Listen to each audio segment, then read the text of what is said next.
I have something to say here, and I want all the men to listen to this. Men, your wife wants you to lead her and lead her well. Welcome to the Four Fires Podcast, where we talk about winning in all four of the essential areas of life. Welcome back to the podcast, guys. Sorry, it's been a while since we've uploaded an episode. I think it's been about a month. So thanks for checking out this episode. So happy to be back. We got a lot of cool topics coming up here in the future, so I hope you enjoy. Today's topic is on the people fire and specifically on the marriage side of things. My wife and I recently went on a weekend trip, and we call this trip our annual vision retreat. And so I first heard about this vision retreat through my church and through a small group that I was with. Actually, the small group content, the curriculum that we were going through was by a guy named Jimmy Evans. He's got all kinds of books. He's a pastor out in Texas of a church called Trinity Fellowship Church in Amarillo, Texas. He founded the ministry called Exo Marriage, and it's a ministry devoted to helping couples thrive and have strong, fulfilling marriages. And it's wonderful content. So if you guys have never heard of Jimmy Evans and never heard of Exo Marriage or any of their resources, definitely go check them out. They're awesome. And so this one particular book was written by Jimmy and his wife Karen, so Jimmy and Karen Evans, and this book is called The Vision Retreat. And so it says, The Mountaintop of Marriage, a Vision Retreat Guide for Couples. This was the second year that my wife and I have done a vision retreat, and last year's was incredible. We did it at the first week of November.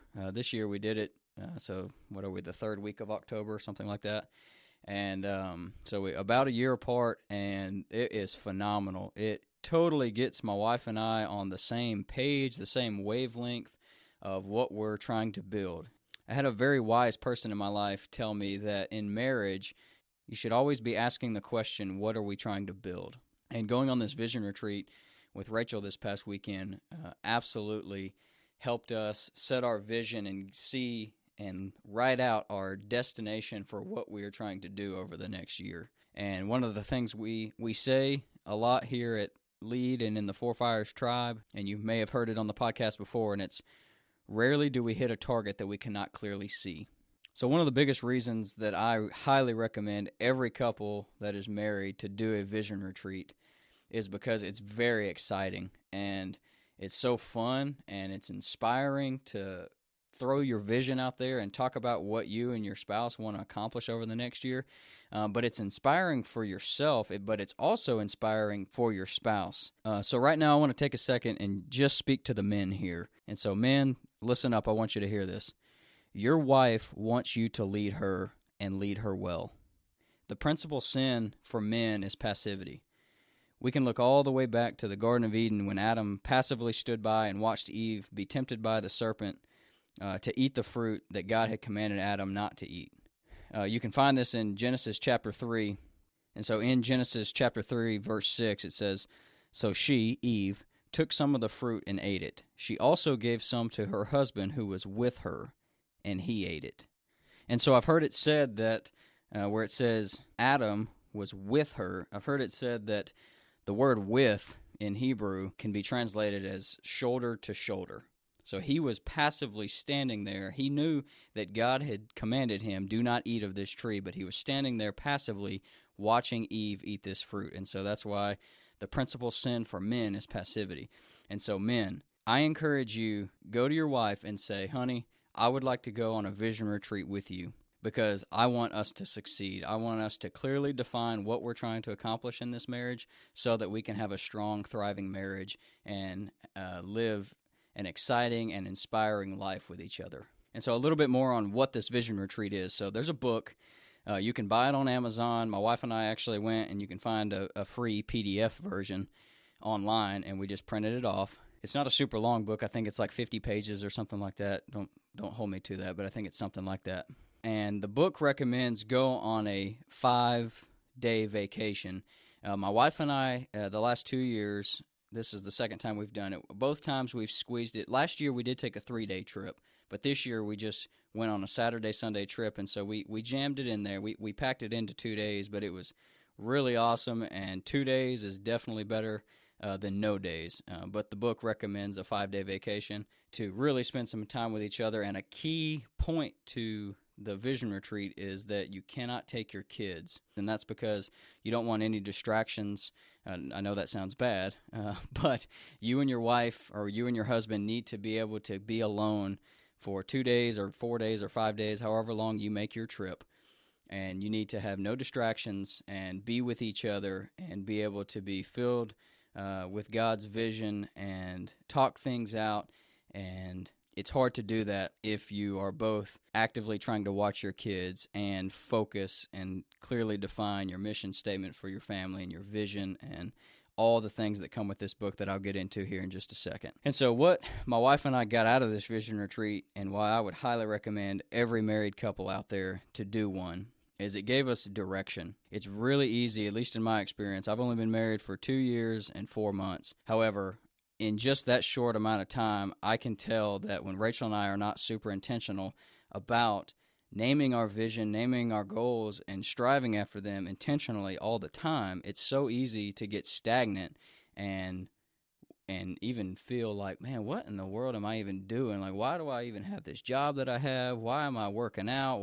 It's so easy to question why you're doing things if you're not actively reminding yourself of, oh yeah, this is what we're trying to accomplish, and this is what God has called us to do with our life. It gives you direction. Rachel and I feel like it gives us a tremendous amount of unity. We feel so intimately connected with each other after we do our vision retreat, because it is inevitable that you're going to connect emotionally if you're sharing vulnerable things with your spouse. When you spend time talking about what you'd like to accomplish over the next year, sharing your feelings, sharing the things that sometimes are hard to share, maybe there's some complaining that going on. I'll get into that, the difference between complaining and criticism in a little bit. But you get a tremendous amount of unity when you allow yourself to put your guard down. For us, it was just 2 days, but man, if you're going for 5 days, to absolutely put your guard down and put away all distractions for however many days the trip is, and you and your spouse get to know each other authentically and don't hold up any walls, and you talk about the things that are real. You don't just talk about the funny videos you've seen recently on social media or whatever it is that you and your wife talk about on a surface level, but you talk about real, deep, meaningful things.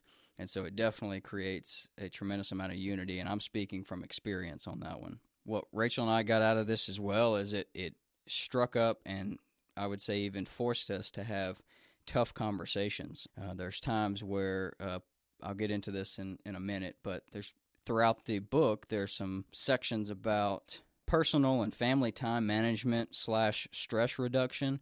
And so oftentimes, at least from my experience, there's going to be some feedback from one or both of the spouses where they're like, I would really like it if you would help me more in this area. I would really like it if you wouldn't nag me so much in this area. And so there's going to be conversations like that where it is tough conversations that must take place. However, one of the things we say all the time is growth and comfort rarely coexist. And so it's uncomfortable to have those tough conversations and not criticize each other, but just share. We can call it complain. I'll talk about the difference between criticism and complaining. But sharing the things that you would like to improve in your marriage can be tough sometimes. And so having those tough conversations, though, is going to lead into more unity with each other and intimate relationship, as long as the other spouse is not fully defensive and is open to hearing the things that their spouse has to say. So I definitely would encourage that if your spouse is sharing something with you, be open to hearing them out and hearing everything that they say. Don't jump down their throat with something that they're doing wrong. Genuinely listen to what they're saying, because if you value your marriage, you'll listen to what your spouse is telling you, and then you can assess it and respond rather than react to whatever it is that they're saying. Like I said, my wife and I did a vision retreat in 2022, so November of 2022. That was our first vision retreat that we ever did, and I feel like on that trip, Rachel and I needed a snow shovel to unpack and talk about all the things at that point in our life, things before we were married and things that had happened or things that we weren't happy with in that first year and a half of marriage. There was a lot to talk about.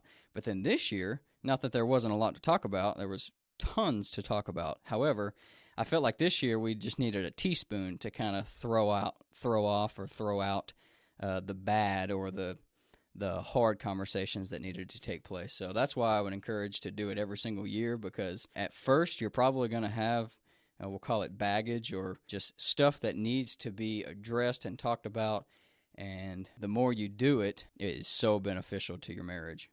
And so with that being said, one of the things I wanted to make sure that I hit on very clearly so that there's no misunderstanding here. This vision retreat is not to pressure your spouse into naming all the areas that they need to fix, or you telling your spouse all the areas that they need to get better in the entire time. There definitely is a time for that during the vision retreat, but this whole retreat is to be fun and exciting and inspiring and motivating for you and your marriage. Like you're defining what it is that you're trying to accomplish and build over the next year, and so it's amazingly exciting. Don't pressure your spouse and don't criticize your spouse. So here's what I'm going to talk about: the difference between criticism and complaining. I'm a man, so I'll do this from the point of view of a man. Criticism is saying, "You terrible, awful woman, you do this all the time," or "You never do this, and you know it bugs me, and that's why you do it, or that's why you don't do it." I always say, don't ever say the words always or never. So the better version of that is complaining. And so that might look like, "Honey, you might not have even meant anything by this when you said this or did this, but when you said that or did that, it really made me feel like you don't respect me, and I would really appreciate it if you didn't do that in the future." So you can tell there's totally different tone, totally different approach. And you can imagine that my spouse, if I was saying that to my spouse, she would totally receive that in a different way. And so that's the difference between complaining and criticizing. With the complaining, so criticism is never okay, but complaining is okay. But what I would say is that for every complaint that you have for your spouse, you should have 10 positive things to say to your spouse. So it probably still will not be received well from your spouse if you never say anything positive and then you have a complaint, and then you don't say anything positive, and then you have another complaint. And so then they're going to feel like, well, all you ever do is complain. And so that's when complaining is bad. And so you want to complain and never criticize, but for every complaint that you have, you need to have 10 plus positive things that you're saying about your spouse. That's just a good rule of thumb. And so on this topic, I wanted to throw out a really great proverb, Proverbs 18:21, and it says, "The power of life and death are in the tongue." And so if you value your marriage, if you want to be happily married for the rest of your life, be very wise and very intentional with the words that you choose to speak to your spouse, because God's word tells us that the power of life and death are in your tongue. Be very intentional about the words that you speak to your spouse. Speak words of life to your spouse, and speak, if you have something that just really bothers you and you would like to see some change in that area in your marriage, or something that your spouse does specifically, speak to your spouse's potential and speak words of life over them.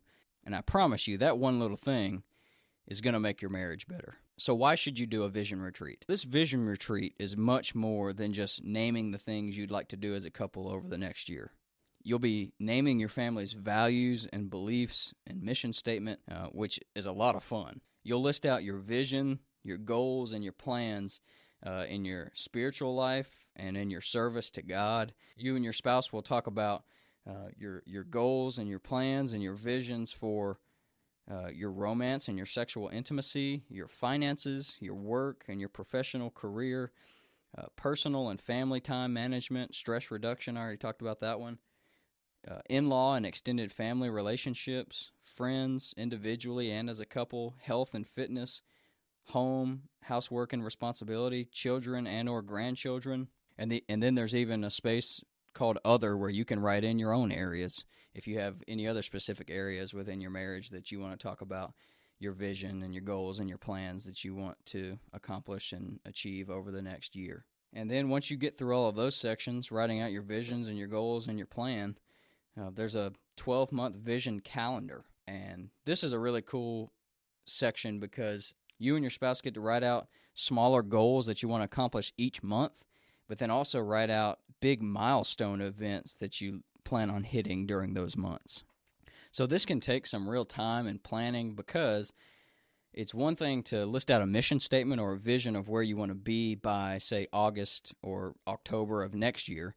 But going month to month, sometimes it's a little bit difficult to hit the nail right on the head of, like, I want to increase my income by X by this month. Maybe you hit that, maybe you don't. However, it's very powerful to actually get that on a piece of paper. So I would definitely encourage you to list out very specific things that you would like to do month to month to month. And so I know I'm covering all of this really quickly, but as you're going through this, it actually takes some time to get through all of this, because you want to be able to speak your mind about what you'd like in each of these areas, but then you also have to give your spouse the time to speak, and you guys go back and forth. So I know I covered them very, very quickly, but my wife and I spent hours over those 2 days writing about all of these different topics and putting our vision on paper for what we want our family to look like. We don't have kids yet, but what we want our household beliefs and values to look like, where we want to go in the next year, what we want to build.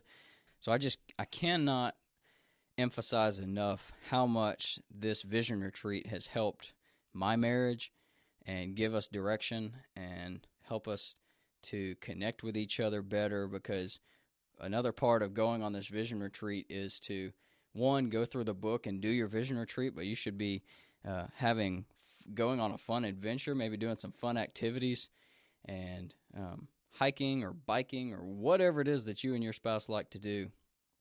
This should be not a boring time to go sit in a library and study.